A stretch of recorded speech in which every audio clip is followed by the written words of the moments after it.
Assalamualaikum warahmatullahi wabarakatuh.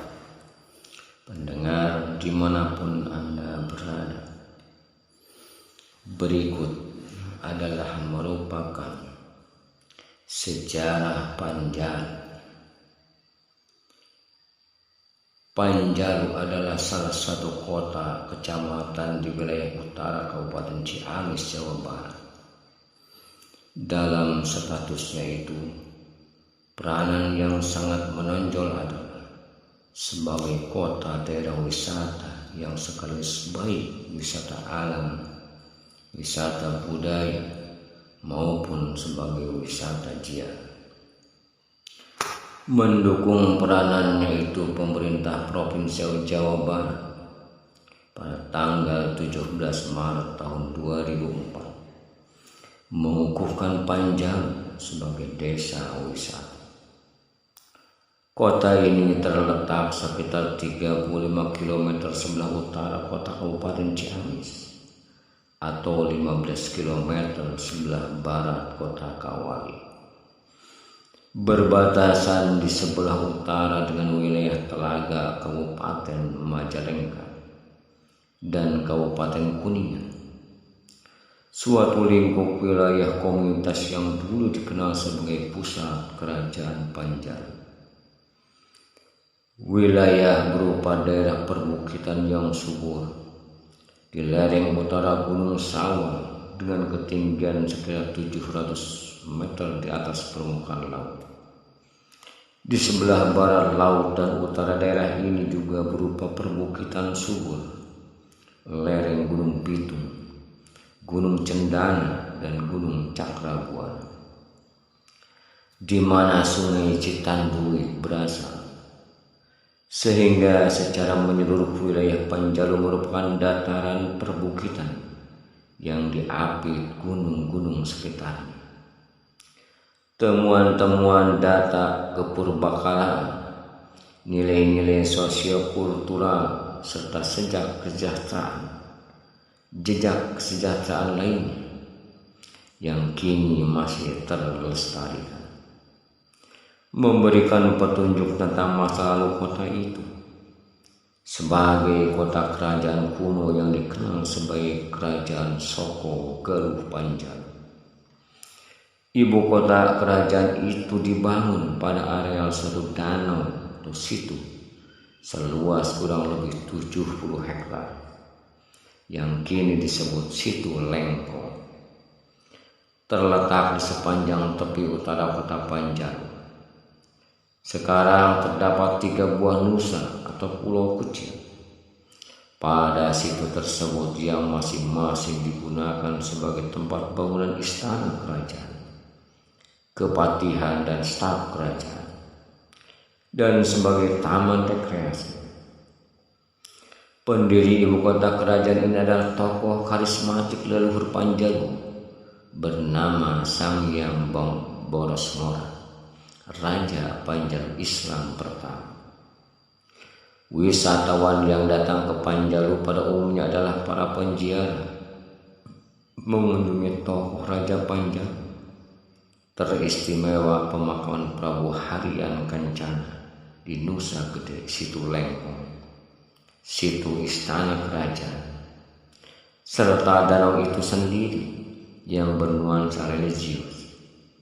Di samping itu juga mengunjungi Museum Bumi Alit, di mana disimpan benda-benda peninggalan bersejarah seperti menhir, batu pengsucian, batu penobatan, naskah-naskah dan benda-benda perkakas peninggalan milik raja-raja dan bupati Panjalu masa lalu, terutama perkakas yang disebut benda pusaka Panjalu yang berupa pedang, cis, dan genta atau lonceng kecil, peninggalan milik Prabu Sanghyang Borosmora. Benda pusaka ini pada setiap bulan Maulud, hari Senin atau Kamis akhir bulan, digelar dalam suatu upacara perawatan yang disebut nyangku.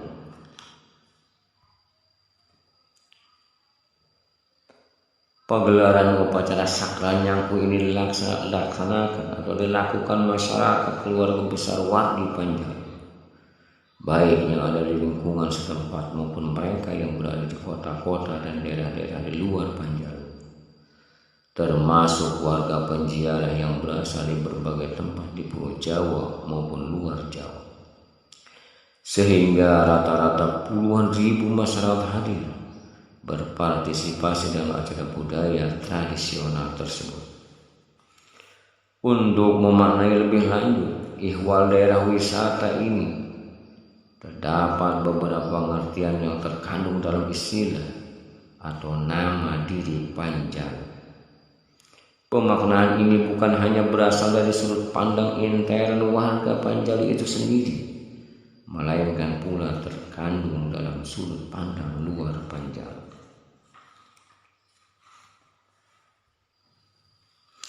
Dalam pengertian geografis, jelas Panjalu sebagai tempat dengan ciri-ciri alam lingkungannya termasuk data-data demografis yang terkandung di dalamnya.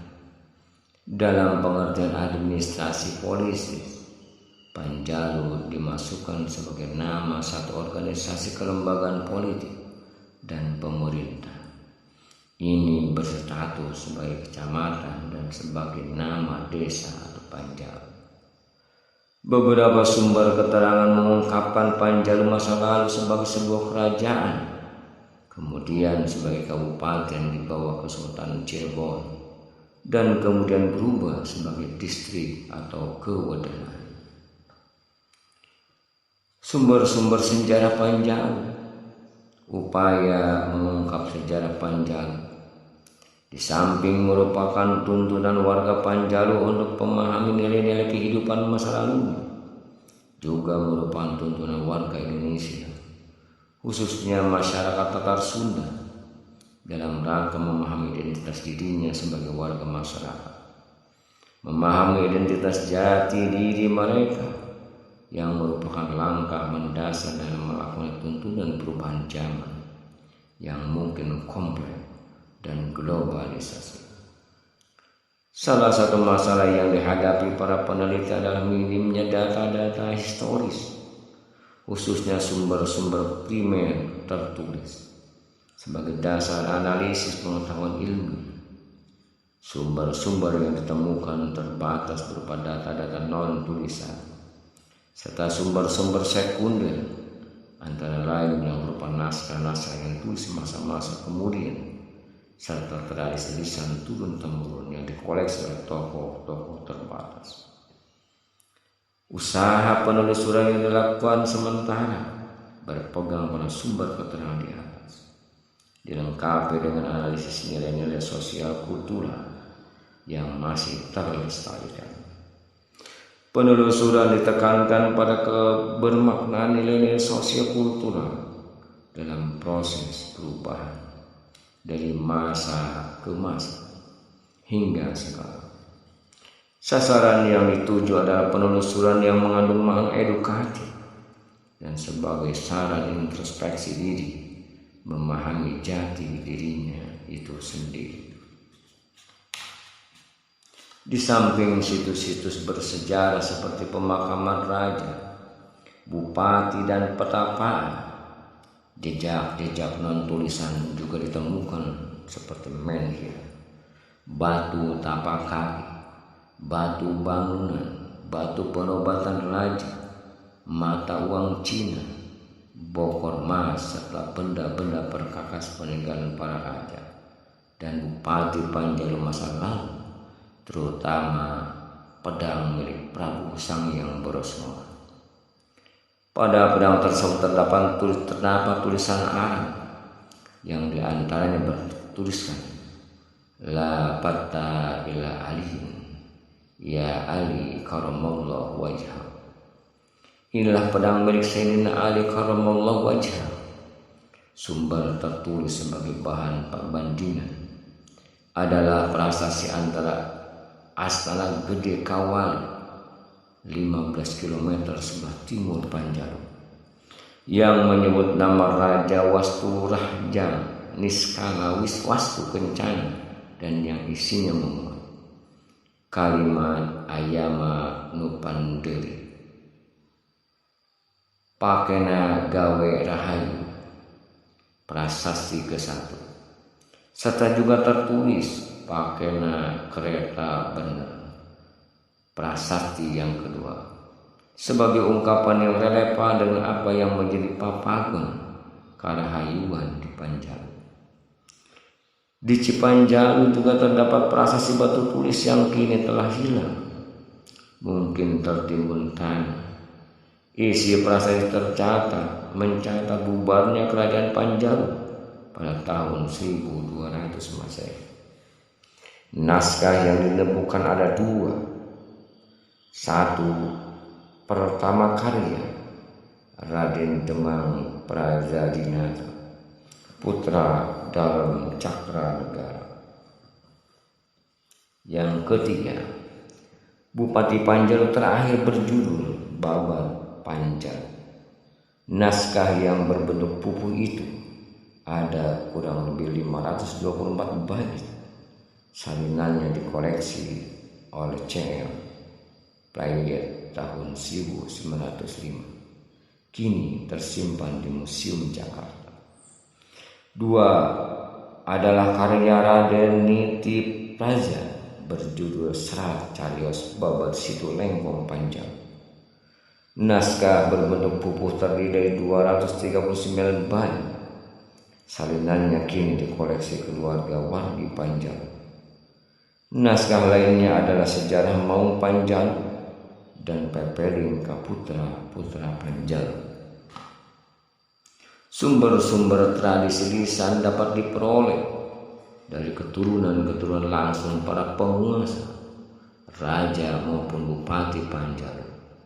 Dari putra-putra keluarga Panjalu itu juga dapat ditemukan catatan silsilah raja, bupati Panjalu sebagai leluhurnya.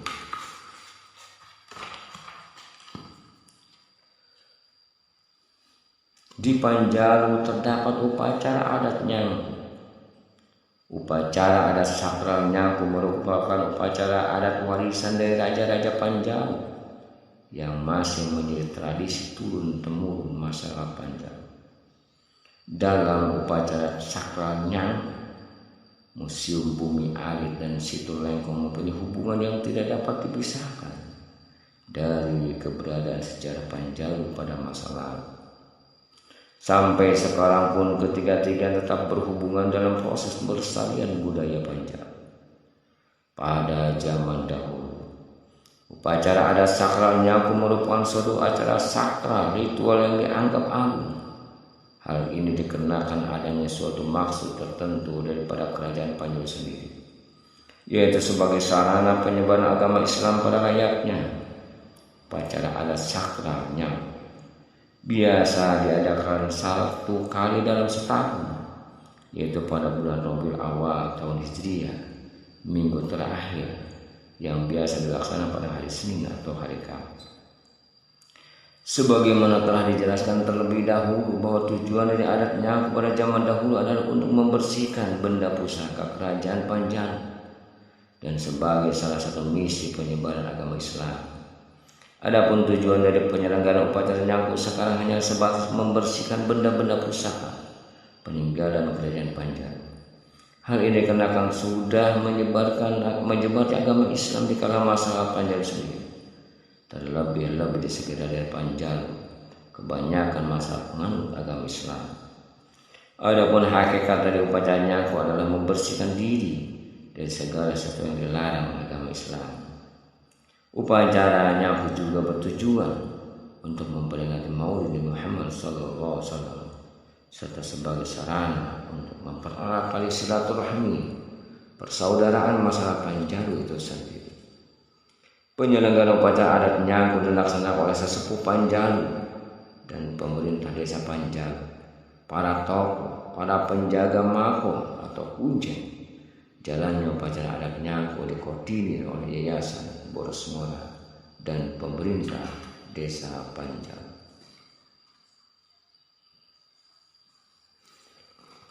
Penjelasan singkat pelaksanaan upacara adat sakral Nyangku.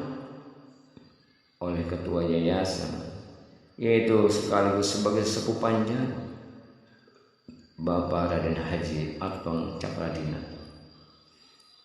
Maksudnya, benda-benda yang dibersihkan adalah sebagai berikut: pedang sebagai senjata yang digunakan untuk membela diri dalam rangka menyebarluaskan agama Islam.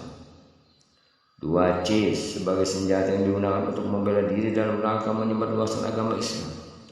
3 keris komando, bekas senjata yang digunakan Raja Panjalu sebagai alat komando. Keris pegangan para bupati Panjalu, Pancaworo, digunakan sebagai senjata perang pada zaman dahulu. Bangreng digunakan sebagai senjata perang pada zaman dahulu.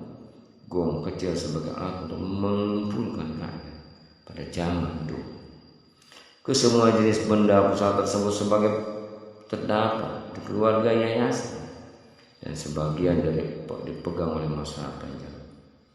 Sesudah upacara adat sakralnya dilaksanakan dan semua benda tersebut dibersihkan, lalu disimpan kembali di Museum Bumiayu. Hal ini merupakan tradisi di Panjalu. Wallahu a'lam.